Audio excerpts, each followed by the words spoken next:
सभी भाइयों बहनों को मैं प्रणाम करता हूं, आपके चरणों में नमन करता हूं। भाइयों, आज का ये कार्यक्रम जो माननीय प्रधानमंत्री जी ने एक टारगेट रखा है आपकी बार 400 पार, उसके लिए कार्यक्रम रखा गया है और आपसे यही निवेदन करता हूं कि जो लक्ष्य आदरणीय नरेंद्र मोदी जी ने हमें दिया है उसको प्राप्त करने के लिए हम जी जान लगा देंगे। भाइयों, दूसरी पार्टियां कह रही हैं कि अगर अब की बार 400 पार हो गया तो देश में से लोकतंत्र समाप्त हो जाएगा। भाइयों, 2014 में आपने सरकार बनाई और इस सरकार ने गांव और गरीब के लिए जो काम किया तो उसके बाद हमारा परसेंटेज बढ़ा, घटा नहीं। और अब इन 5 साल में जो काम किए उनमें भी सारे विपक्ष को पता है कि जो परसेंटेज है वोट का वो बढ़ने वाला है। जो 303 थी वो अब की बार 370 होने वाली है और 400 पार से आगे एनडीए ने जाना है। जो लोग कहते हैं ना वो लोकतंत्र समाप्त हो जाएगा, तो उनको अपने गिरे बांध में झांक के देखना चाहिए। लोकतंत्र समाप्त करने का उन्होंने काम किया था। ज्यादातर लोग यहां से बैठे हैं जिन्होंने श्रीमती इंदिरा गांधी नहीं देखी और जिसने इमरजेंसी भी नहीं देखी। भाइयों, श्रीमती इंदिरा गांधी ने केवल इसलिए देश में से लोकतंत्र खत्म कर दिया था कि भाइयों कोर्ट ने उसके खिलाफ फैसला दे दिया था कि उसका चुनाव अवैध है और उसने कोर्ट का फैसला मानने के बजाय देश में इमरजेंसी डिक्लेयर करके और देश के जितने भी विपक्ष के नेता थे उन सारे लोगों को जेल में डालने का काम किया। 85,000 लोग गिरफ्तार हुए थे। भाइयों, अगर ये लोकतंत्र बचाया तो मुझे गौरव है इस बात के कि मैं उस संस्था से जुड़ा हूं, मैं उस आरएसएस से जुड़ा हूं, उस बीजेपी से जुड़ा हुआ हूं। उन 85,000 में से 80,000 गिरफ्तारी देने वाले लोग जो थे वो या तो आरएसएस के थे और या भारतीय जनसंघ के थे। और भाइयों, जो लोग जेल में अंदर थे उनके घरों की अगर देखभाल किसी ने की तो वो आरएसएस के स्वयंसेवक थे।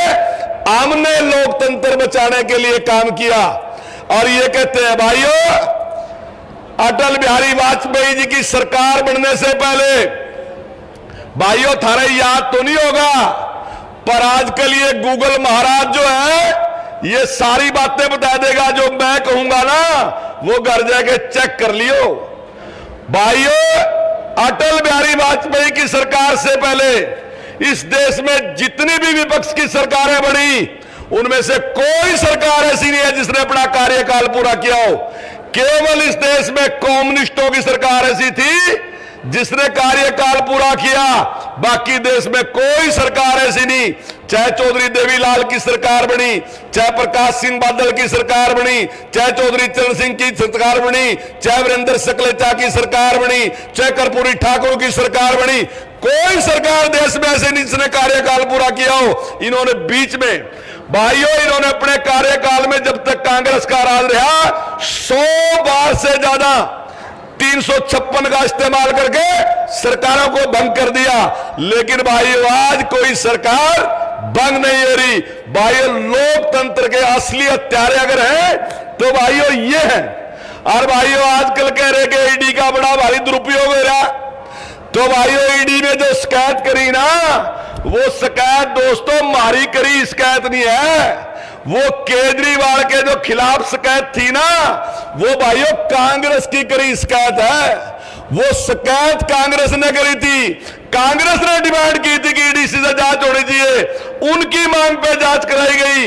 लेकिन अब समझौता है क्या, तो अब कहते हैं कि भाजपा अपने अधिकारों का दुरुपयोग कर रही है। लेकिन अगर भाई बात थी तो भाइयों वहां जाके बताओ। और मैं आपको एक बात बताने लग रहा, ये देसी सी बात मैं बताई। मनजिंदर सिंह सिरसा है एक, उन्होंने मैं बात, उनका इंटरव्यू आया तो मैं उनका दे रहा, उन्हें कहा कि भाइयों दिल्ली में जो शराब की बिक्री थी पहले साल, इस साल से पहले साल करोड़ की, और जो दिल्ली सरकार में टैक्स आया वो था 3,378 करोड़। क्योंकि दुकानें सरकारी थी, उनका कमीशन था, तो उनको मिले 270 करोड़। अब पॉलिसी चेंज कर दी, और पॉलिसी चेंज करके आप देखियो इस ईमानदार सरकार ने क्या करा।